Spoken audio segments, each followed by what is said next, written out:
Good morning and welcome to Morning Coffee with Brigid. I'm Brigid Burke and it is now the 17th of March 2025.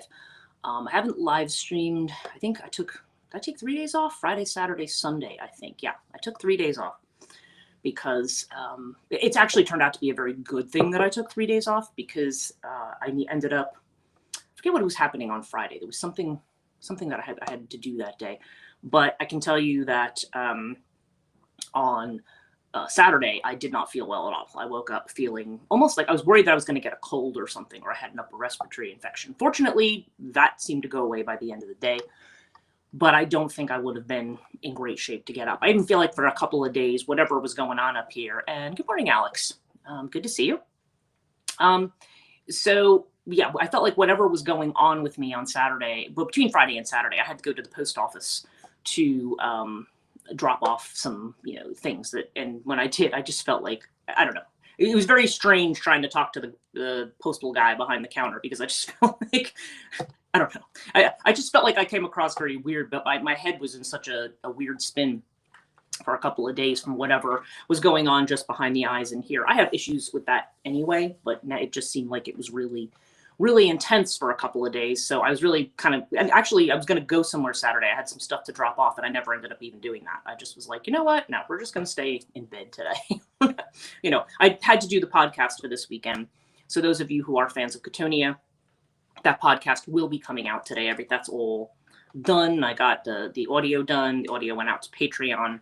And then the video got done yesterday. And I did finally complete the video for the Frau Prukdungriela remaster. So that's done too. So yay. So I did get some stuff done this weekend. But it was really just kind of a quiet weekend away from doing a lot of stuff. And that was good. That was good for me. I'm glad that I didn't do too much.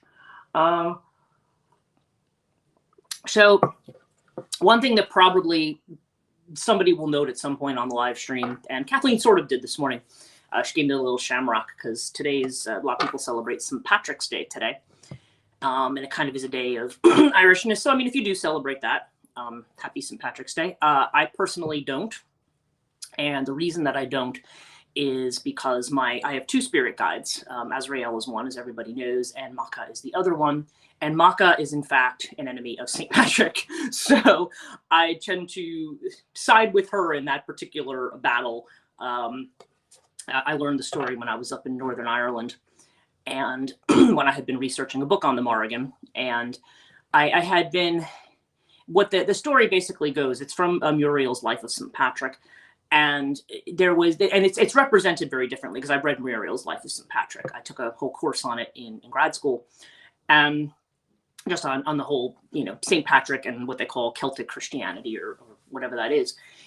And Awan Maka is a place in Northern Ireland in the town of Armagh, which became the seat. That's where St. Patrick's Cathedral was. I mean, it was the seat of Christianity in Ireland at that time. The thing is, it was a hill that was callard Macha. It's Macha's height. And originally, the Dare, I think, who was the name of the chieftain, did not want to give the land to St. Patrick. He said, no, this land is sacred to Macha. And basically, St. Patrick said, they tried to present it differently, but the way it was told to me in Northern Ireland was, well, St. Patrick basically said, well, give me this land or I'm going to kill your wife. And in some versions, he actually does kill her and then bring her back from the dead. In other versions, she just becomes violently ill and then just tells her husband. So basically blackmailed into giving this land away. And then when Macha reappeared on the land in the form of a white horse, because the horse form is one of Macha's forms, St. Patrick had the horse killed because he said, I'm not going to have her back on what's now my land. So anyway, I'm not a fan of St. Patrick, and that's the reason why. Because I do, because like I said, she is a very close and personal guide and always has been for the last, since the 80s. She's been around. So yeah, I'm not particularly a fan of St. Patrick. So, but again, understood that there's a lot of people who associate St. Patrick with Irish identity and things like that. And I'm not taking that away from anybody. It's just, I personally don't. So, yeah. So anyway, it has been, I hope everybody survived the eclipse okay. I hope everything went well. And it was, yeah, I actually did stay up and watch it. I actually got up, and Kathleen says, yikes. Yeah, exactly. It's a story you don't often hear. And, you know, because frequently when you hear things, when I hear any kind of tales, especially the ones from before this, the tales that I've heard have always been very, they always, of course, yeah, they tend to make St. Patrick out like he's some kind of great, you know, god with superpowers kinds of thing. And well, you've read Morrigan Timelines, Kathleen, so you know that that is kind of her real opinion on it in the book. She's just like, you know, like he's going to get rid of me. But, you know, but it's funny. But that is, yeah, I definitely have this kind of thing. And I also feel like the English coming to Ireland, and also Christianity coming to Ireland, the Catholic Church in particular. Between both of them, I feel like the Irish lost their sovereignty between both of them. Okay. I mean, even when it was weird that when they declared their independence, they created a very Catholic constitution. And I'm like, yeah, but the Catholic Church, and this is told to me by people in Ireland. This isn't just my American opinion. When I've actually been out in the countryside and been in places, I had the old men say to me, you know, the church ruined our lives. So it's not, I don't know. I tend to have that opinion about it. There may be people in Ireland who, you know, tell me to go whatever, but, you know, but that's my opinion. So, yeah, so I don't tend to have a very strong opinion of St. Patrick, and so I don't tend to celebrate St. Patrick's Day. It's only he was a chauvinist, yeah, among other things, absolutely. And so any case, yeah, so that's kind of my opinion there. I did see the lunar eclipse, and I did actually get out at 2 a.m. and saw it. It was very clear skies, so I was very excited to see this very brick red moon kind of out here. And Suda's on. Good morning. Good morning, and good morning to everybody who's on. He was so, and Suda just missed this conversation, so it's okay. So anyway, the eclipse was crazy. I ended up staying up all night. That might have been part of the reason I was feeling crappy on Saturday, because I really didn't sleep the night before. I went to bed, and then I woke up, and I followed the whole eclipse. I could see it right from the skylights that I have up here. So St. Patrick is such other types of violence. Quite possibly. Yeah. I don't know. I haven't, you know, that's interesting. I did not know that about him, but yeah, he's definitely not among my favorites. So in any case, we have this eclipse, and certainly we're talking about this energetic shift. I know that later this week we are going to go into the spring equinox, and in the spring equinox we are now moving into a space where allegedly, there's the end of a yuga. Some people say it's Kali Yuga coming to an end. Some people, I know if Joanne was on, she would be talking about the shamans and how they have some kind of their own point of view on what's coming to an end. But there's definitely the end of a cycle coming up. And it's very interesting because the messages I got from Azrael this morning was about, he said, your work, what he used the word unig, which is require. And he says, your work requires you to be, more or less, to your voice to be heard in the day, is the way he put it. He used the word bosgim, which is day. He says, he used the words, was it tall? Fa tall dosig. You know, your voice triumphs at night. So in other words, it's only heard by a certain group of people. Like, it needs to be heard by more people. And he hasn't quite told me yet how that's going to happen, because I'm like, well, it's not for a lack of trying. Potential for growth is exponential in this season. Yes, I agree with that totally. Yeah, we have this. There's definitely, and that is of course the way that we have been asked to look at it. People have said, don't look at this as, there's a lot of people out there. One of the things that I keep seeing is the idea that we are now going to be divided. There's going to be like I said the other day, those on the train and those off. But that, I think, has more to do with the way in which, my only problem with that language is that it creates more division. And I think the point is not to turn this into a good evil battle. I mean, there might be some elements that kind of feel like that, but it's not really meant to be that. It's meant to be, no, how are we going to change our way of thinking about everything? How are we going to look at things in a different way? So I think that's really what the challenge is of right now. There's going to be some people who have difficulty moving ahead into the new space, and there's going to be those who do. And I think even people who generally are not that great with change are being kind of asked at this point to say, no, it is time to kind of look at things differently. It's that challenge of that North Node. Right now, North Node being in Pisces, the positive aspect of that Piscean North Node is to dream big, to try to think about things. And plant the seeds to nurture growth. Well, yes, exactly. And it's so we've got this growth that needs to happen here, and we've been doing that all along. I'm still hearing the labor pain metaphor, and people who have been on this live stream since like last year are kind of like, yeah, we've been hearing this since like October, November, like. When exactly does this birth take place? Because, you would think labor should be over in a certain number of hours, right? But it seems to be taking months. And Alex says, I've been waiting for years, it feels. I'm ready for the changes. Yeah, and I was thinking actually specifically of you, Alex, because I seem to remember us having a conversation about this. But I don't know. I was looking at all kinds of interesting stuff over the weekend on my weekend off. And I don't know. I might try to use the ISFM platform to put together groups. I don't know if it's going to be free. It might just be kind of something where it's like, like a $10 joining fee or something, just because when you keep something free, you could, I don't know, that can sometimes get a little out of control. But I want to start having discussions about some things. I mean, if we can't do the ISFM formal semester, I still don't really want to stop talking about the things that I really wanted to address this semester, which has to do with integration, particularly masculine feminine integration.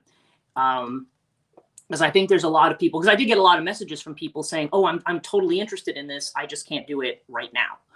And so I'm like, okay, well, then maybe that's where I want to start, just to kind of have some conversations online. I could say if there were people in New Jersey, I could do some stuff in New Jersey, but I don't know, because I always feel like some of these conversations are better had in person, but I don't know. I might try to put something together where we can have where we can have certain topics, topics that are around time, topics that are around. I'm thinking specifically of topics around time chips. And Alex, I would be open to signing up for like a monthly fee or something. Oh, that's an interesting idea. That might be a good idea if we have something. Where, I already do have people doing that on Patreon, so I don't know if people who are there would want to do it twice. And I think you're on Patreon too, Alex. So I don't know. And maybe, but it might be something I might want to start with Patreon where people already pay a fee, and then try to work from there. Maybe people who are already subscribed on Patreon, and then maybe people outside could, just pay a fee to join or whatever. Maybe I could do something like that. That's actually a good thought. But yeah, so I don't know. But there's just some things I'm thinking about around time and around the way in which certain things seem to have come to an end, or theories about things that have come to an end. And the most interesting thing I think I kind of heard this weekend, and again, whether or not all of this is true or not, I don't know. I'm just, my whole thing is not so much true, false. It's more like, let's think about it. Rather than just say, oh, no, let's just, not talk about things and explain them away.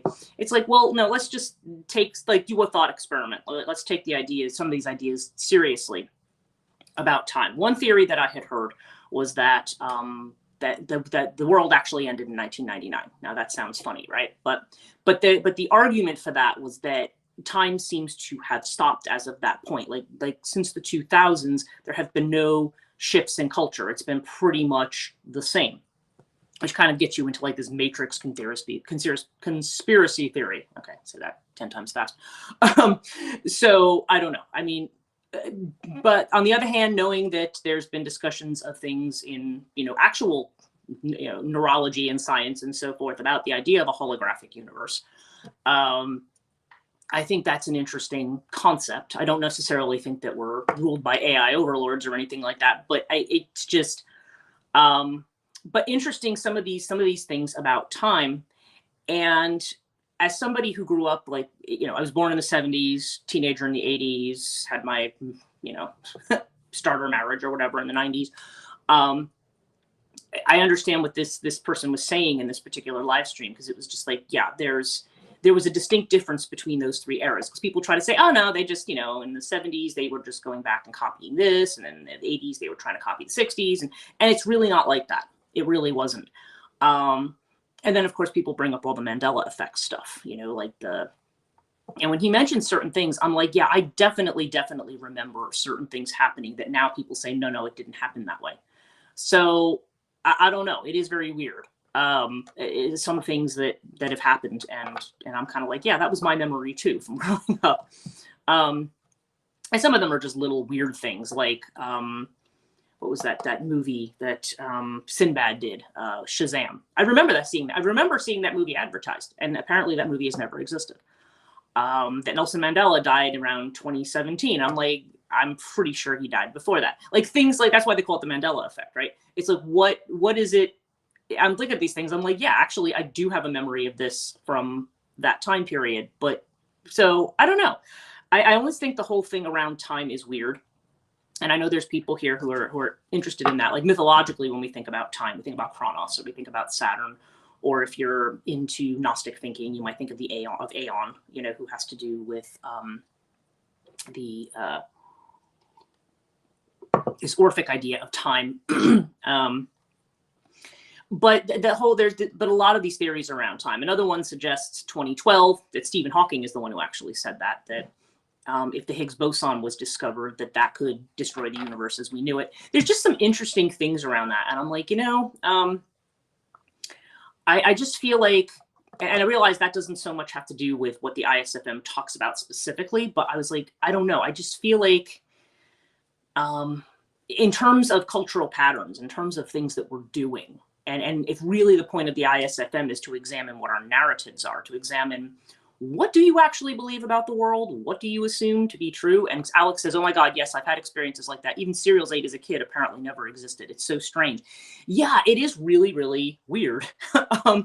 And so I always think, okay, and some people are like, oh, there's a perfectly rational explanation for it. Maybe, but I don't know.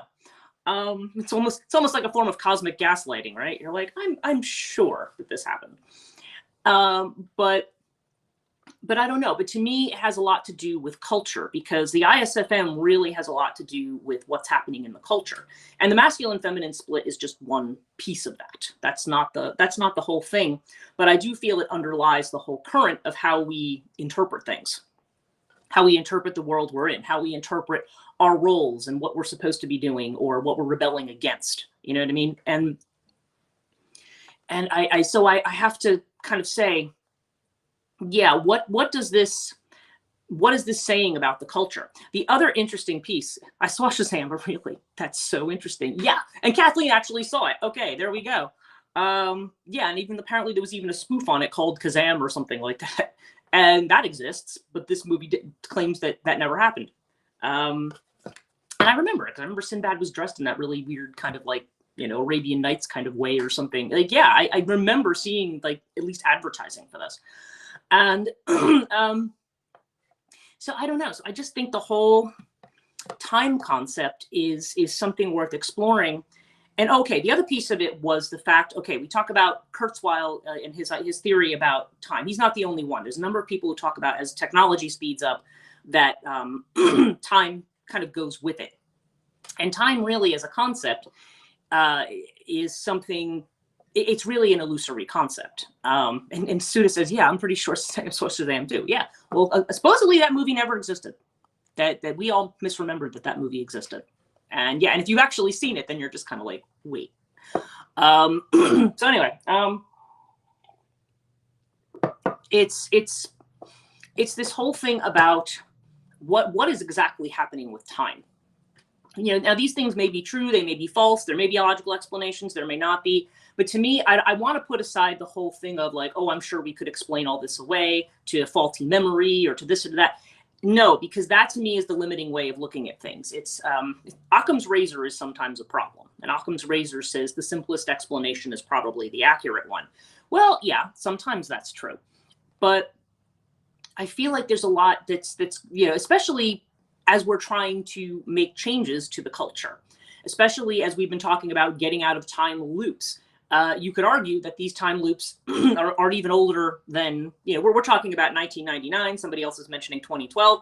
I said that time loop's probably longer than that. But for some reason, they're saying 1999 was probably the apex of civilization. And one theory is that comet Hale-Bopp, time is a very relative concept. Well, yes, it is, exactly. And our perception of time is too, because when you're younger, things seem to take forever. As we get older, it just seems like we don't have enough time for anything. So that's certainly a very relativistic thing. But I mean, being that we kind of feel like something seems to be happening with time, a lot of us have talked about this. There's people on here who will talk about time shifts, for example, and what exactly does that even mean? And I don't know. I don't even know. Like we've talked about evaluating, understanding without evaluating. Maybe there's a certain amount of that here that we can't really say what this is about.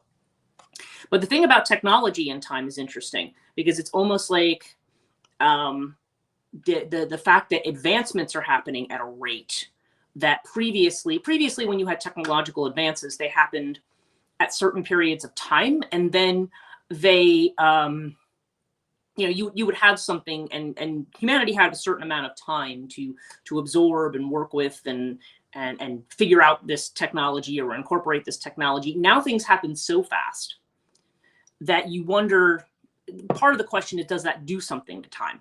Does it do something to time and our kind of willingness to hand a lot of things over to AI, which again might make sense if you're living in kind of a simulation, just kind of like just let it run on autopilot because we're not able to keep up with the change, right? That maybe that's part of what is the unconscious thing driving it. But the question is, wait a minute, do you really want to do that? Is that really what you want to do? Because that's really what this was driving at was, creatively, is anything the same? I think the other thing this guy was talking about, it's a channel called Metaphysical. I think his name's Rob Crouch. And the content on his channel is kind of interesting. But he was saying, like, for example, movies. How many movies have we seen since 2000 that are remakes of previous movies? Suda says, how long is the age of Aquarius? Oh, that's a good question. Good question also as to when it actually, if it started yet. Because everybody has a different opinion about when it's starting. But those ages, those astrological ages go on for hundreds, maybe even thousands of years. They go on for a very long time. But I do this kind of got me back, what Suda's saying here reminds me of what I was talking about with the idea of, are we leaving Kali Yuga or are we leaving Dwapara Yuga? Are we moving into Tetra Yuga? Because Dwapara Yuga is very high tech. In terms of what it's understood to be. And I'm wondering if that's a better way to couch it even than thinking about Aquarius. Ooh, that's an interesting thought. Like we're all just running a background program. Right. And that, with this change being so overwhelming, maybe people are just kind of like, no, it's too much of a bother for me to do it myself. Let something else do it. Yeah, and the whole idea about movies, because he actually went through a list. I mean, and the massive amount of list of everything that is just a remake of something that came before.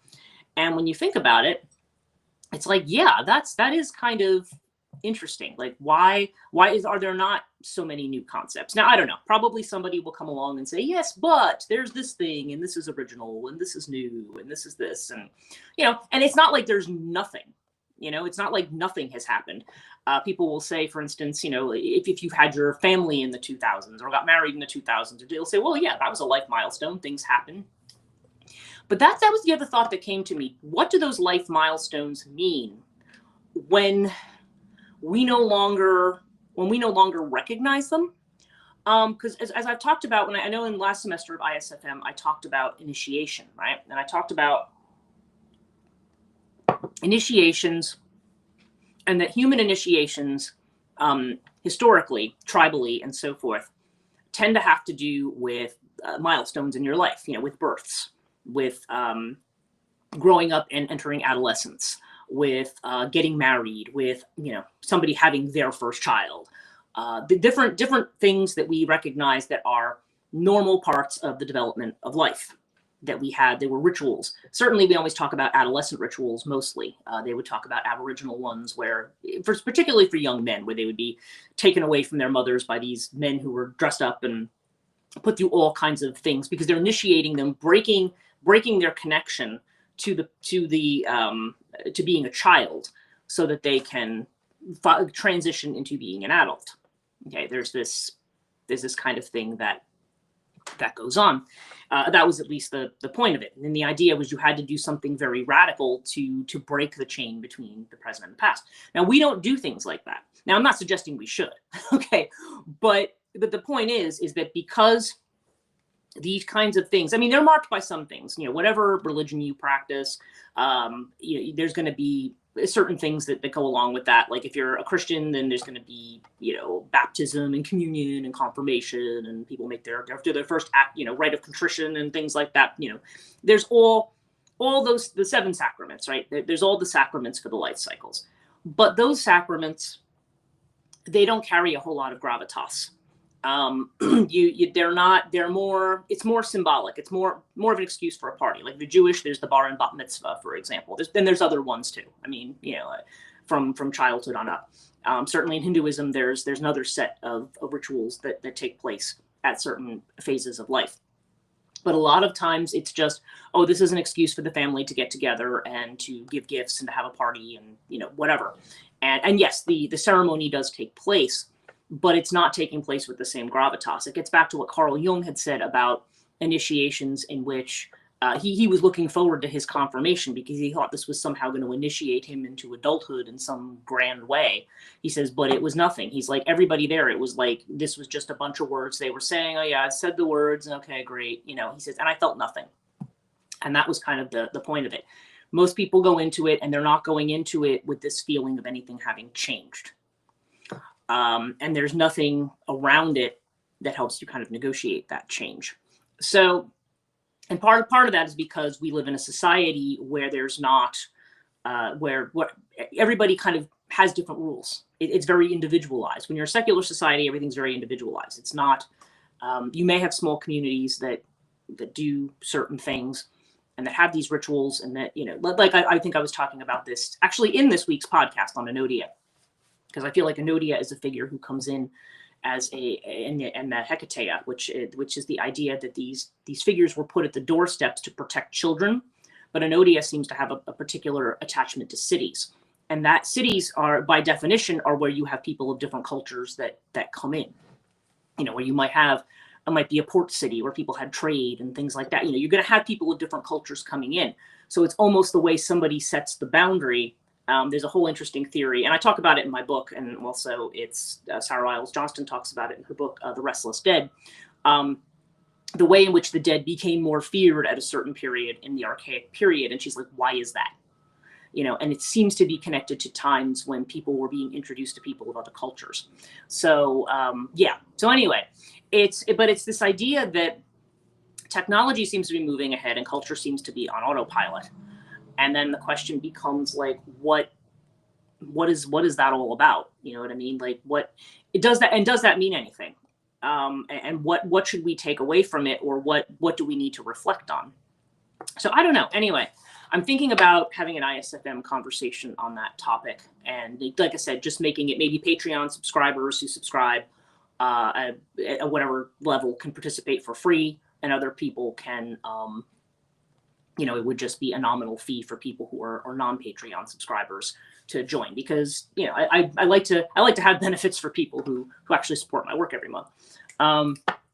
So anyway, I am thinking about that, and I've kind of derailed into that topic here, but I don't know. I feel like that's at least one of the things that we are thinking about. If we're thinking about the end of a yuga, we're thinking about the end of an age of some kind this week, literally this week. Then what does that mean? There's going to be certain layers of any massive change like that we're not going to be able to conceive of.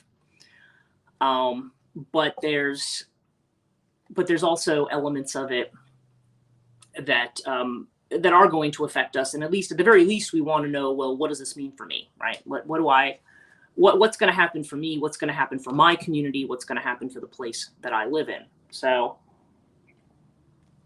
see the kind of trouble that I get in when I don't do a live stream for 3 days.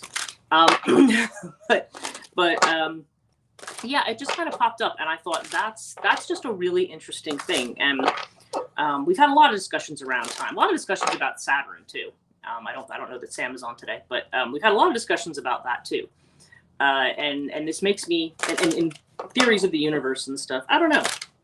I think when you're in this kind of a space, this is a good time to think big, to think outside the box. I mean, there's not everything that we're not necessarily going to figure out or solve everything, but and obviously you don't want to fall into conspiracy theory either. But at the same time, it's like, well, how real are these concepts? How real are these ideas?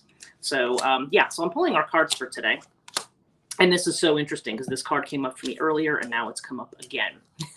So this is kind of our advice in the middle of all this. And we're only at 8 o'clock. So when I get through this reading, I might do another one as well. But yeah, our first card is silence. Okay, this is the star. Is this the star? 16, 17. Yes, it's the star. I always get the star and the moon kind of confused here. The moon is actually the past lives card in here. So this is silence. There's nothing to do. There's nowhere to go but be in the silence of where you are right now, which is always a good thing to remember. When the mind starts to run, sometimes we need to take a step back and just be in our silence, right? Just when our mind is running in circles, sometimes it's good to step back and to meditate, right? It's good to step back and to allow stillness to come in to some degree, so that we can actually hear what our inner voice is trying to tell us about things. And the inner feeling of which we are unaware is this Page of Cups energy, which is called trust. Okay, this is the leap of faith. This is what we're not aware of. We are in this space of silence, and we are trusting in where the future is headed. When we had that comment earlier, and I don't know, it wasn't a full name there, but the person who commented earlier about, yeah, we're sowing seeds for something new. Yeah, we're trusting that where we're headed is in a good direction, right? We're trusting that we're headed in this this way of moving forward. And in this space of trust, in this place that we're kind of taking this leap of faith, we're allowing the universe to guide us to what's new. But what we are aware of externally is the Six of Cups, and this is the dream. Now, this is interesting because Azrael had made a comment to me this morning about, and I can't remember the wording that he used. Enochian sometimes is very weird in the way that it comes out, but the basic gist of it was we need to let certain things go to the past. Like there needs to be, like he always refers to, when he refers to emotions, he always says the word zin, which is the word for water. He says, that one is kind of like immersed in the waters, that one is being very emotional about something. And he's kind of pointing to an emotional, of things that are soul-balm. I think that's the word, things that are west, things that have passed on. And so when something is passed on, the idea is that what can happen in a space like this, in a space of silence, is we can kind of start, okay, when you're at a moment of transition, if we think about what people tell you about a moment of death, and again, I'm not suggesting anybody here is going to die, so don't panic about that. But at a moment of death, okay, when we talk about death, what do they say happens before you die? They say your whole life flashes before your eyes, right? That's one thing that people claim, is that if you are about to, so it's almost like there's these memories that come, like there's this narrative of the identity that you had, as you are occupying this body, what identity do you have? So how are we moving along with this? And so the dream is kind of almost a nostalgia for that. It's kind of that reaching back for what we romanticize about the past. And because really it's, when we romanticize the past, it's funny because certainly we all have good feelings and good experiences, and and you have those memories. You always have good feelings and good experiences. And sometimes what people will do is they kind of, especially in the moment of death for somebody. I know people who do this when they talk about not speaking ill of the dead, for instance. Like all of a sudden it becomes a celebration of the person who has passed on, even if that person was horrible. There tends to be this sense that, and I feel almost like there's a sense of wanting to, I don't know, avert disaster in the same way that the ancients would say, refer to angry spirits as the kindly ones, the manas, or the Furies who would come in, they refer to as the Eumenides, the kindly ones. You know, it's kind of the same thing. I think Sarah Iles Johnson said it's like if you have a really horrible dean at the head of your department, you can't call him actually what it is. You have to say nice things to him. So it was a weird analogy, but she had said something like that. But yeah, so there tends to be a sweetening of the past. We tend to look back on something, even something that we think was horrible and that we wanted to get away from. We could go, oh, but remember this, or oh, but remember that. And again, it's nice to have memory should be a mixture. If something is just completely 100% horrible, like that's not great.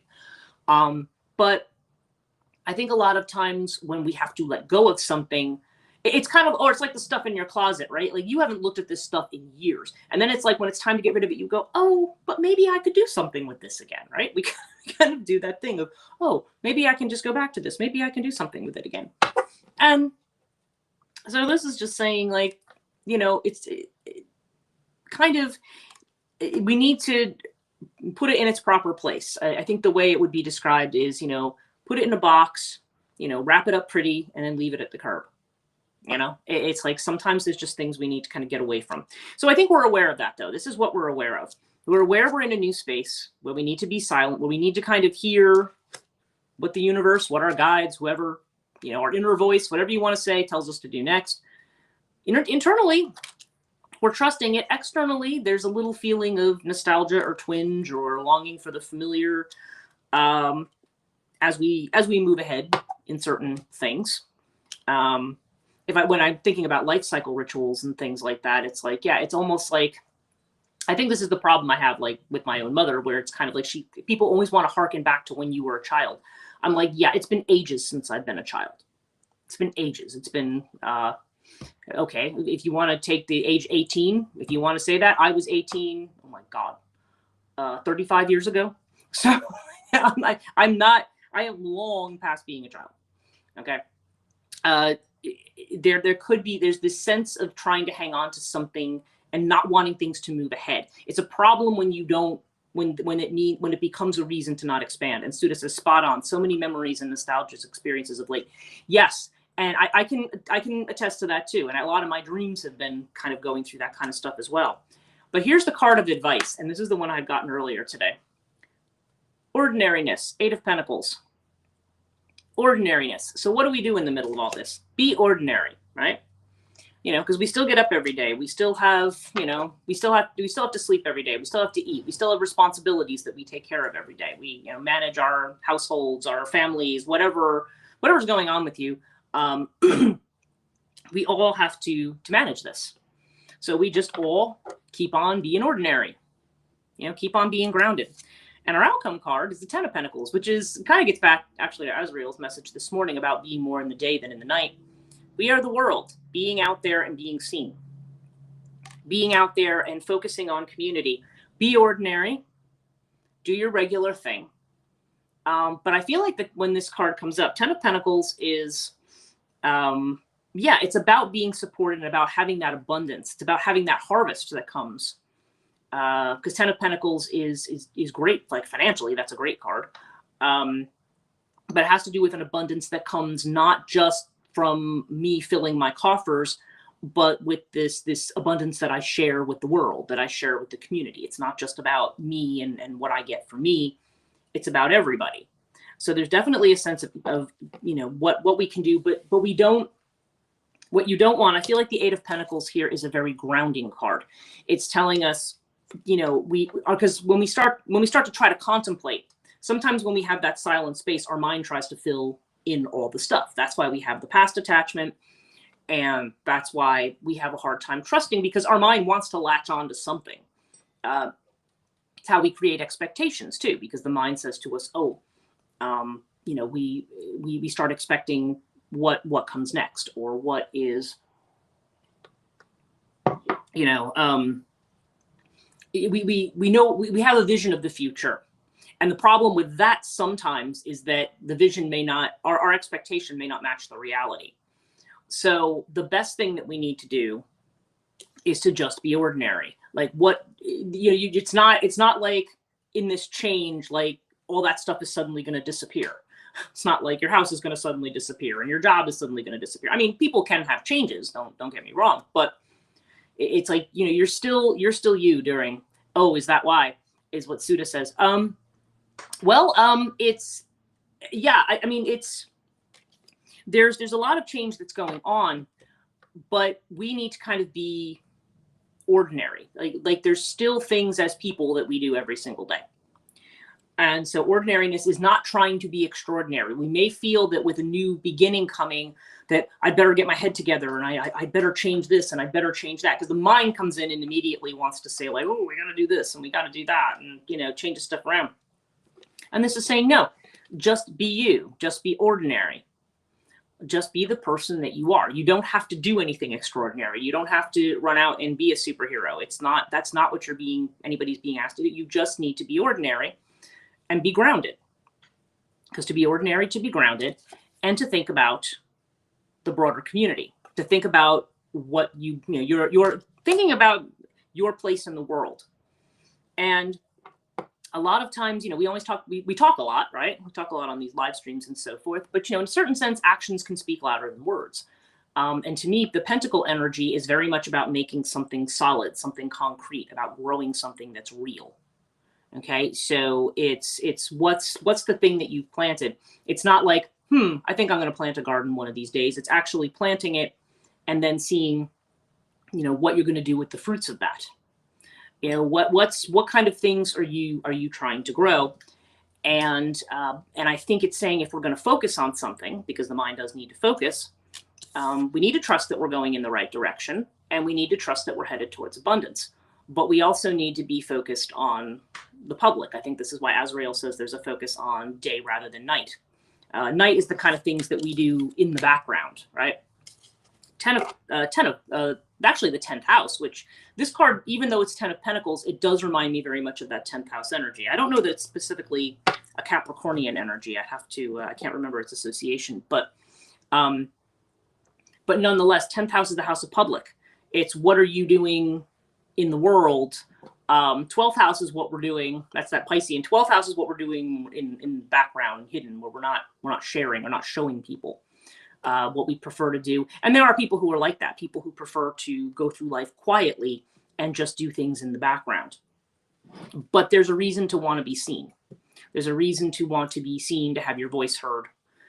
Because sometimes we withdraw and we don't share our voices, especially if we feel that we have been criticized or rejected or something like that. We feel like I better just sit, you know, especially that passivity, like, well, I should just sit back and not say anything. And this is saying no. That's not the thing that you want to do. So, okay. So what's the last thing that I want to do? We've got 2 minutes left in our live stream. And I'm starting to cough. So apologies for that. There's definitely is integration of what I'm doing privately and publicly recently as well. Yeah. And not surprised. That's interesting. Let me see if I can get a swallow of coffee here. Okay.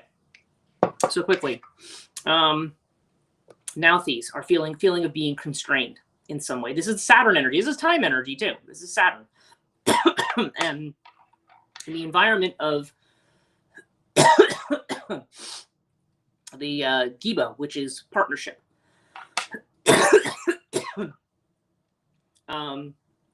We may be stuck right now, but ultimately movement and progress. So, okay, I think my guides are telling me I'm done. Thank you guys for joining me. I'll be back tomorrow morning. Have a great day.